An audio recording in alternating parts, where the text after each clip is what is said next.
चल गए नी बाबूजी तन ले जाके चला देती गाय सवेरे से कुछ खैले नहीं बिया मनो इतना अति कैले बा लोग मनो के एको काम होत नहीं बा घर में एकदम जीव रोग हो गइल बा हमार का बताई अब हम चला जाई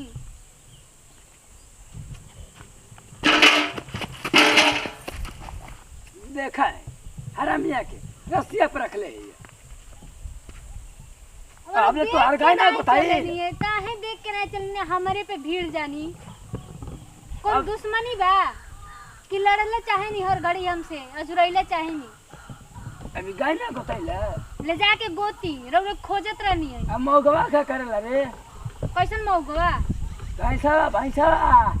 कानी कहां गइल बानी खाए के जन पेट निकाला था तोन मती कि कहियो हमला होई त बुढ़वा के होई बा चाट के मुआ दे निकाला के तो का रही खाती निकालत तू ये को तो निकाल था न तो को तो ना निकाल था अच्छा हां ओके तू ही तो निकाल सबके थमई डाहत नहीं तू ही ना डाटा के डाटा ओके बतावा हां नहीं है को तो निकाल गेला पीछे से जरा था कि अमेरिका के हाथिया गिल का बेसी मत बोली है लेके जाई जन थाईलैंड में उजर के हाथिया पाए जाना ना लगा था कि हमने घर में पैदा हो गइला काहे ना कहीं बिला जाता नहीं जाके तू थाईलैंड से ले का रे बहन काहे बिल्ला नहीं खिजात तोर लिपस्टिक के खोज के कैले रहे ना समझ में आवत कम से कम कहीं चल जाती ना तो हम चैन के नींद सूतती या रहती खाती ऐस करती जा जा कहीं तो जवानी फट मार दे लिपस्टिक या सर जा नौका रे कहो चा हां गई ले तो ए चाचा कहां को बन इजे रहने जमुनिया तो जाए बैठे रखती रे आ गए ये ना ले कैले हां अथने मिलबे कैले हेतनी में के खाई बाली ना सर खाली यहाँ के खिला दे बरोबर पेट निकालते न खा खा के के कहता जे कोई दे पेट न होता हो गर्दनिया में हाथ डाल के खत्म कर तब हम खत्म जिंदा कर करी। दियो जना करी खत्म के चाचा कहला हां नहीं चाचा तो के मौगवा भाई कहता हेतना नहीं हेतना ये रहे में का बनी बतावा तू ना मसाला ना हल्दी कुछ हो काली है का हम का कहनी है कहानी है कि थाईलैंड से उधर के हम मैंने हाथी कहनी है कि कोनो गांव में के हमार दोस्त मित्र है कोनो संहतिया पेट निकालता हम त अपन खाते हैं अपना बाप के अपना चाचा कमाई खाते हैं का जना है के लिपस्टिक ना खाता रे चाचा फालतू का बोलो गांव जवार का आदमी सुनी त का कही ओए तो समझ इन में घर जता पे एक रुपया तो देबे के बाव ना मैं बापे कमाई पर आज करत हवा कैसे कहे रे तू कैसे का कही आ देला आज ले घऊ ऐसी धरी पा भर के लिया के बुझात के ऐंठ के धर देल धर अरे गोद दे पैसे पहले भूज के तवा पर पहले तवा भूज दे बाबूजी को पहले दे दिए हमार बियाह करे के शौक ना ठीक ठीक है है हमार बात पैदा करे के शौक ना हाँ। करती ना बियाह तबले 50 हुआ आगे पीछे घूमता हां हां फायदा कर दे रहता जाता ले जाते हैं गोद देते हैं हम जो हाल मत कर जा तू जा घर जा जा उनका मुंह मत लगा ठीक बा मुझे लगे बहुत टमाटर हो जाए हां हां अरे कुछ नहीं मर्डर हो जाए दी जा तू घर जा जा हम गोद का बात जा बता गाय के गोबर से घर लिपे के पका तन को ना समझ आ गाय के दूध अरे ये अरे हैं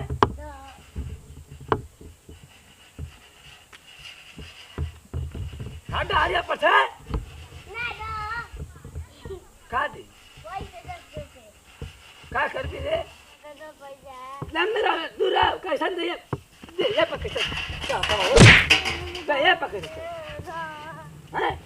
तो घर क्या है रे हाँ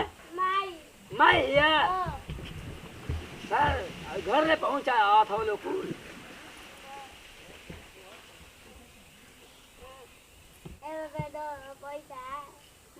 नरिया तो तू हरगिरी का पैसा मांगा था जा हरगिरी का हट हट हट हट आए है मत शाम को मुआद खाने का है मत का है आए मत हट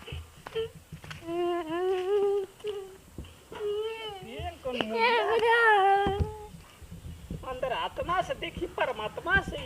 मुल्ला दो तीन गो हल्ला करत रहल तनी भेटा गए तो कब से करम चाहे हाय मारे मर जाऊं भेटा जी त सत हमर काम खोरा के चल जाई हाय मारे जाऊं कहां है आ जा का भइले जी काल रहूं बाबूजी की बात के लेकर टेंशन ले लेनी वो तो ऐसे ही भचर भचर बोलते रहे जब वहाँ के बियाह शादी भइलत ना लइका फैका भइलत ना तो घर में जंग करवा देती। हमके न चिंता बा, मैं बापे कमाई पर राज करत हूँ, खात हूँ पियत हूँ उड़त हूँ, मारना आना झाड़त हूँ, कबो न्योता में जाता हूँ तो 2000 लग जाता हूँ, कबो 2500 लग जाता हूँ, तो कबो हे हिते जाता हूँ, कबो हो हिते जाता हूँ। कहाँ से पैसा आवेला सब? आ गप से कहता हूँ कि सारा खाई खाई के पेट निकालत हो हैं, उनकर खा के पेट निकालत हैं। उनकर बियाह शादी भरे न 2-4 को पैदा करके घर में मर्डर करवा देता हूँ, जंग लड़वा देता हूँ, तुरंत युद्ध करवा देता हूँ कि हम मार मार मारे करके मार पड़वा के मार। कोनो ठीक नहीं है। देख अपन अपने वाला सावधान रह उनका से, हम बताते हैं। काहे हमसे जुड़ाइल चाहता हाँ जुड़ाइल चाहता हूँ, लड़ाई कर चाहता हूँ, बियाह नहीं कर ना, वह खींच काढ़ता हूँ एकदम जब तक जुड़ाइल चाहता हूँ। हमें समझ नहीं आता कि का दुश्मनी बा। दिमाग इतना टेंशन ठीक है, टेंशन ना ले तनी हम जाए गैया देखियो चलो ना कि ना कोई के तो गई ना हो। जो हम चला तू कहाँ जाते है, तू कहाँ जाते है?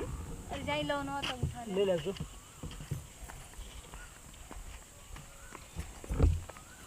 का ओके देखत हो मेलर के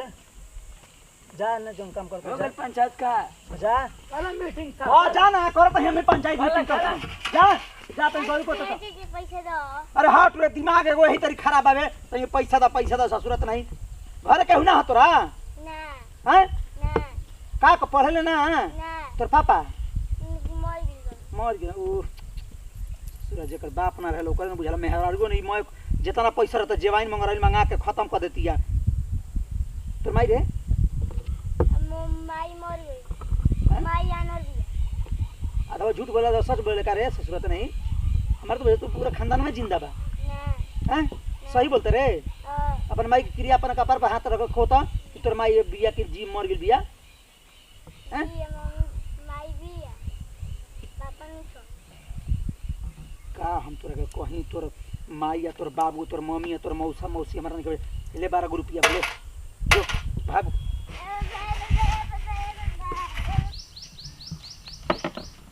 दिन भर घूमत पागल हो गइल बा। कोनो भेटा के ई का बिछावा लगा लगा तो तनी आराम कर दे। आई रे माइला ला। अरे कमरे दुनिया में घुसा नहीं रे। हाय मर खौआ तोरा लाज नहीं खलागत कि हम के हई हमार आ के चाहे मन तहे बैठ के करा आई होता आता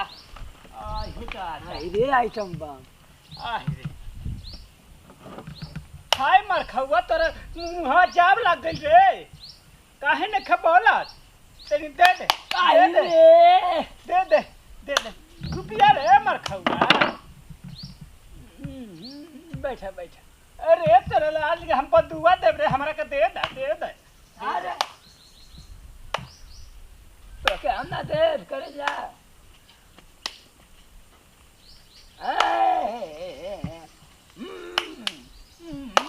दे दे मर खौआ दे दे पैसा दे दे।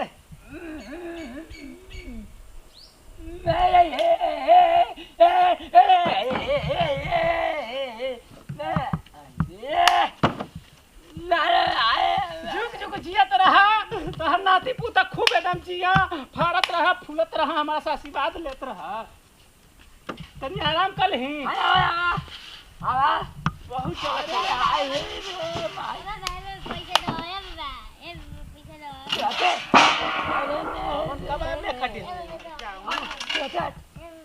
अरे जहाँ जहाँ देख अपन घर सजा लिया बागी खुद चाहिए जमीन के ला लेकर श्रीलंका में लेकर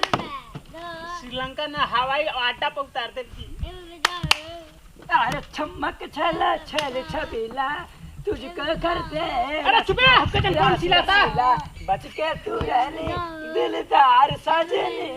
महंगा पड़ेगा तेरा 9 लाख दिलदार सजनी अरे हो के चुप लगा हाय तेरे मार खौआ तेरे पिलुआ परे ढिल्ला परे रे का चिल्लाते रे लगा तेरा लहंगा में आग लगा तेरा लहंगा में आग शर्म नाम के चीज बेटा काहे रोत हवा हमारे खातिर पाचर लगा हो। हां हम तोरे खातिर हां मर खौआ मर तोरे खातिर रही रे मुंह लगना तो आई रे कवन मुंह जोशी बोल काजी लाज शर्म नहीं खे ये रोमांस करतनी ये जो बुढ़ापा में ये तो जवानी है रूबान जवानी हई हाँ। लास्ट सर महीने के इनके दे पैसा बटा लइका तो बस भिखारी बेचारा कर माई आनहर बिया ले ले 1 रुपया ना देनी है ले बाकी ले ले ले ले ले ले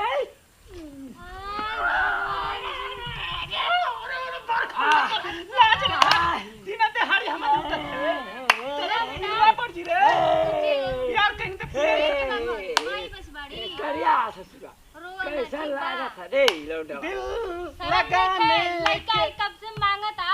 अगर 10-20 रुपया दे देती या 1 रुपया दे देती कुछ घट जाती का अले के नचनिया नाचतनी ला शर्म नहीं है बेशर्मी कहीं के तो अकेले के नाची तो अकेले शर्मी मत कर हमके मत कर बेटा आ किसको नचनिया कर रही हो हम तुम्हारे दुआ दे देंगे तुम्हारा नाती पोता नहीं होगा तोर मारे आदमी रे तोर मारे तोर भाई ने तू पूरा खानदान नचनिया हमके मत नचनिया मत कर तू नचनिया आई रे तू और आई क्या करतनी लेके क्या नौटंकी लेके? करतनी क्या लेके मुंह में मुंह डाल के पैसा दिया था हां बेशर्मी के हद कर दल बनी पैसा नहीं दी मतलब है मासूम लड़का बहती चुक बाटे कब्बे से रो पीछे बाबा बाबा कह के मांगा था अगर दे दे 5 रुपए का बिगड़ जाई तेरी जुल्फे कमीने से मैं मर जाऊंगी पैसा और दी और पैसा जा बेटा हो समझ जवानी खोते नहीं खा रे चल जा बताए सबन के लाश शर्म नहीं का इतना रोता लड़का और के 5 रुपया ना दे पौनी हो समझ जवानी खोते के नहीं तो खा ना करे के चाहिए ठीक बा अरे माटी लगोनी काहे भड़कावत रही हमके एगो आदमियो भेटे ना बेटा ना बोला निकल कमाल खेते के ऐसे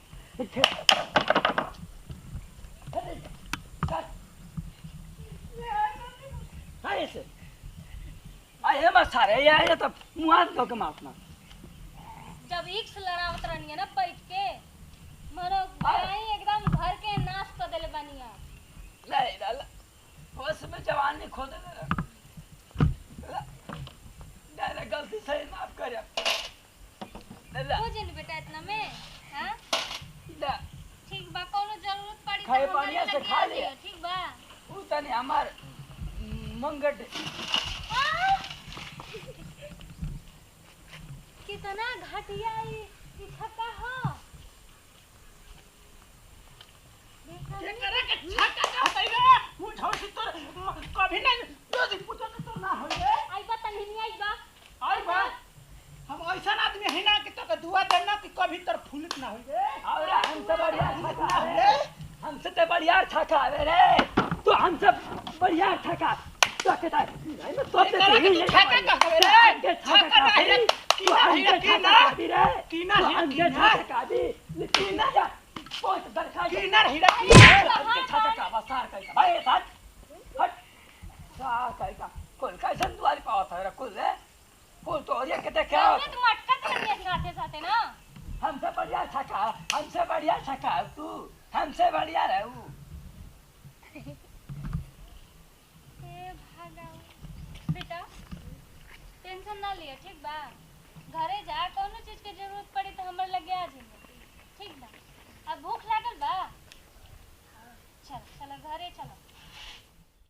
प्रणाम करते हैं गोड़ छुगोड़ लेते हैं तमाम भोजपुरी श्रोता समझ करो सबको छोड़कर गनाती पता बेटा जैसे प्यार दोस्त बार छत्र छपरा टीम पर बने यही तरह हमारे खसाई टू डिजिटल और नेहा म्यूजिकल प्रीति म्यूजिकल और खसाई टू कॉमेडी बना खोजे वीडियो बनाओ खास संदेश उद्देश्य मकसद बा कि इंटरटेनमेंट वीडियो देखते बने कि आजकल कहे के मतलब है कि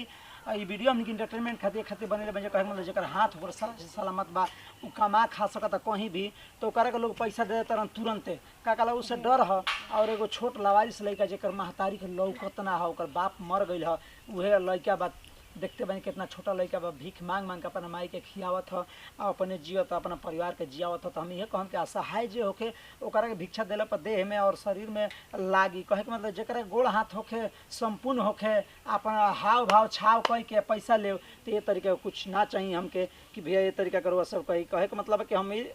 कोई दिल पे मैंने ऐसा नहीं कि बने वीडियो के दिल पे ठेस लगी इंटरटेनमेंट खातिर वीडियो बनी कहे मतलब सबको एक तरीका का नहीं खे एक जैसा नहीं खे तो ये ऐसे कुछ लोग बाड़ा मार्केट में जैसे कि अपने आप के और चाहे समाज के अपना बिगाड़ दिले बड़न कुछ लोग ऐसा बना के दुआ दे दिलन तो 4 चांद लग जाला कुछ लोग ऐसा बना कि कतनो दुआ देते रहे बद दुआ देते रहे तो कोनो असर ना ऐसे उनका मन साफ ना हो उनका कर्म साफ ना हो तो यही खातिर वीडियो बन जो देखत रही एंटरटेनमेंट करते रही एंजॉय करते रही और हमारा वीडियो में पूरा परिवार से रो सबके नाती पोता बेटा पूरा जे भी टीम में बा जरा से भी गलती भइल हुई थोड़ा सा भी तो अपन नाती पोता बेटा समझ कर लड़का समझ कर माफ कर जा। इंटरटेनमेंट वीडियो बा इंटरटेनमेंट के नजरिया से देखा जाए दिल और दिमाग बना ले जाता है जैसे दीजिए दे फिर सगले वीडियो मिल जी। जय जवान जय किसान बस देश किसान कोना कोना पहुँचा तन की बस प्रिय चंपाम नमस्कार।